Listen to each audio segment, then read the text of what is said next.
नमस्कार मंडळी. मराठी भूतांच्या गोष्टी या युट्यूब चॅनलवर आपलं स्वागत. आजच्या आपल्या कथेचा विषय आहे झपाटलेला बंगला.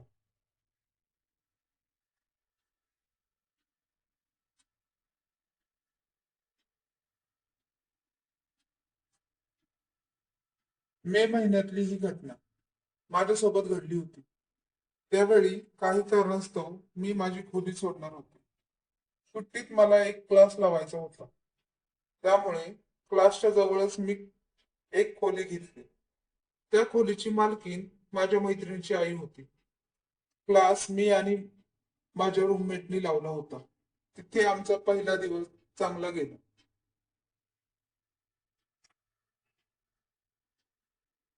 सगळं नीट होतं.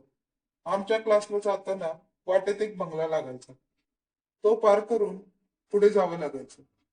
तिथून जाताना मला खूप अस्वस्थ वाटलं. पण मी तिथे लक्ष न देता पुढे गेले. क्लासहून येताना पुन्हा तेच जाणवलं. पण मी लक्ष दिलं नाही. आम्ही खोलीवर आलो. साधारण रात्री 8च्या सुमारास आमचे डबे आले.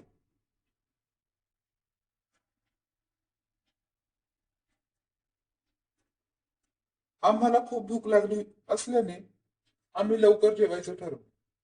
डबे धुण्यासाठी टेरेसवर जागा होती. तिथे नळ आणि लहान कचरा पेटीही होती. माझ्या मैत्रिणीचं जेवण लवकर आटोपलं आणि ती डबे धुवून आली. थोड्या वेळाने मी डबे धुवायला वर गेले आणि डबे धुतल्यावर सहज माझं लक्ष त्या बंगल्याकडे गेले.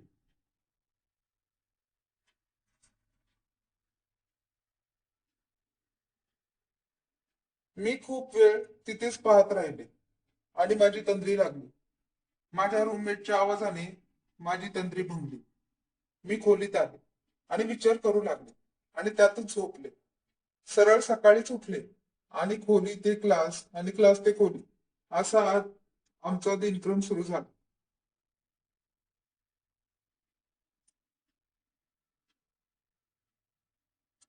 असंच एक दिवस मी रात्री डबे धुताना त्या बंगल्यातून मला एका स्त्री किंकाळी ऐकू आली. मी तिथे पाहिले तर तिथे सगळं शांत होतं. कसलीही हालचाल नव्हती. मला वाटले की तिथे कोणीतरी असेल, पण तिथे कोणी नव्हते. मी हळूहळू त्या बंगल्याकडे आकर्षित होत होते. येता जाता तिथे बराच वेळ पाहत असायचे.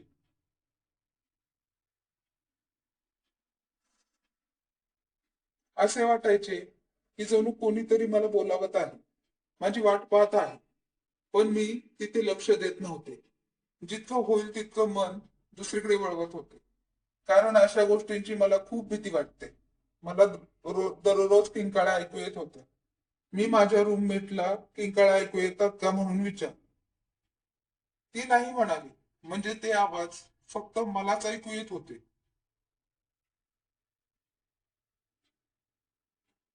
ते आवाज मलाच का ऐकू येतात याची मी खूप विचार करत होते. त्यात एक दिवस माझी रूममेट 3-4 दिवसांसाठी गावी गेली. मी त्या दिवशी एकटी खोलीत होते. क्लासलाही गेले नाही. कसा बसा दिवस घालवला. त्या रात्री पुन्हा ते रहस्य चक्र सुरू झालं.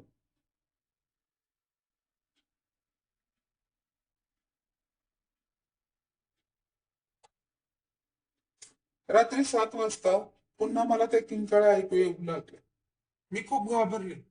माझ्या मैत्रिणीला, घर मालकिणीच्या मुलीला झोपायला बोलवलं. ती येईपर्यंत सगळे आवाज शांत झाले. त्या रात्री मी न जेवता झोपले. त्यावेळी 10 वाजले असतील. मला पुन्हा त्या किंकाळीने जाग आली. तेव्हा घड्याळात पाहिले तर 12 वाजले होते. खूप आवाज येत होता म्हणून मी टेरेसवर गेले. पाहते तर बंगल्यात कोणी नव्हते. मी खूप वेळ अशीच पाहत राहिले. तितक्यात मला जाणवले की माझ्या मागे कोणीतरी उभा आहे. ते हळूहळू माझ्या जवळ येऊ लागले. पण माझी मागे वळून पाहायची हिंमत होत नव्हती. मी माझ्या मागे अगदी जवळ आले आणि त्यांनी माझ्या खांद्यावर हात ठेवला. मी खूप घाबरले. पण ती माझी मैत्रीण होती. तिला पाहताच मला बरे वाटले.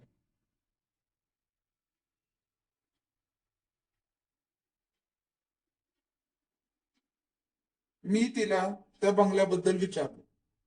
तिचे उत्तर ऐकून माझ्या पायाखालची जमीनच सरकली. तिने सांगितले की त्या घरात एक नवरा बायको राहत होते. एकदा रागाने त्याने त्याच्या बायकोला ठार मारली, पण थोड्या दिवसात तोही दिसेनासा झाला.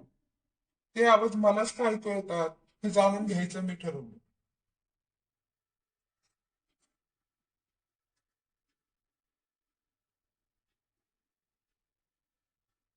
दुसऱ्या दिवशी माझी मैत्रीण तिच्या मामाच्या घरी गेली. मी पुन्हा एकटी होते. मी त्याही रात्री जेवले नाही. रात्री पुन्हा तेच आवाज ऐकू लागले.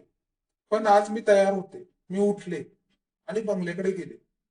मी पुढे जाणार तोच. थांब बाळ, एकटी जाऊ नको. तो राक्षस तुला ऐकणार नाही. आता पूर्वजन्माची परतफेड करायची वेळ आली आहे. असा आवाज माझ्या कानी आला. मी मागे वळून पाहिले तर एक आजोबा दिसले. त्यांनी काही मंत्र म्हणले आणि बंगल्याचं दार आपोआप उघडलं गेलं. आम्ही आत जातच उग्रवास येऊ लागला. अमानवीय अस्तित्व जाणवू लागलं. तिथे पंख्याला एक सडलेलं प्रेत लोंबकळत होतं. त्याच्या चेहऱ्यावर एक क्रूर हसू होतं. आजोबांनी माझ्या हातात एक तांब्या दिला आणि सांगितलं, त्याच्या बायकोला तळघरात जिवंत जाळलं होतं. तिथे जा आणि रक्षा घेऊन ये. मी थोडी घाबरले. तेव्हा माझ्या गळ्यातल्या ताईताकडे बघून ते म्हणाले, घाबरू नको. मी खाली तळघरात गेले तेव्हा, बाळ आलीस का?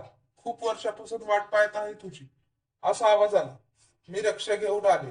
त्या दुष्टात्म्याने मला घाबरवण्याचा खूप प्रयत्न केला, पण असफल झाला. आजोबा फरशीवर काही आकृत्या आखून मोठमोठ्याने काही मंत्र म्हणत होते. थोड्या वेळाने ते बोलले की ती माती या प्रेतावरून घेतली आहे. ती रक्षा टाक, म्हणजे हा राक्षस कायमचा नाहीसा होईल. हे पाहून तो आत्मा, ए म्हाताऱ्या, थांबव हे सगळं, नाहीतर सोडणार नाही मी तुला, असं ओरडू लागला. तो आजोबांच्या वर झेप घेणार तोच मी पूर्ण ताकदीने ती रक्षा मातीवर टाकली आणि तो नाहीसा झाला.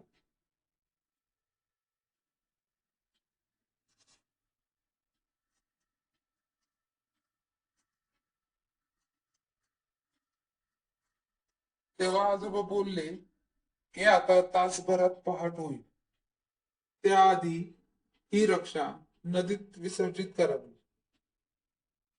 मी लगेच रक्षा ताब्यात धरली आणि आम्ही जवळच्या नदीकडे गेलो. आजोबा माझ्या मागेच उभे होते.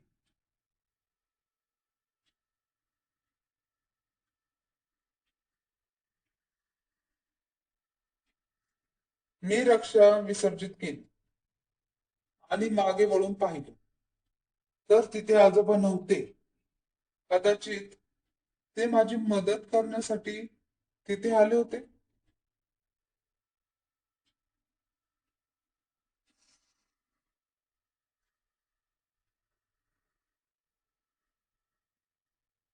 त्यानंतर मला पुन्हा कसलेही आवाज ऐकू आले नाही. पण मला ते सर्व सारखं आठवत असे आणि भीती वाटते. म्हणून मी ती खोली सोडली. आता त्या बंगल्यात एक कुटुंब राहत आहे आणि खूप सुखी आहे.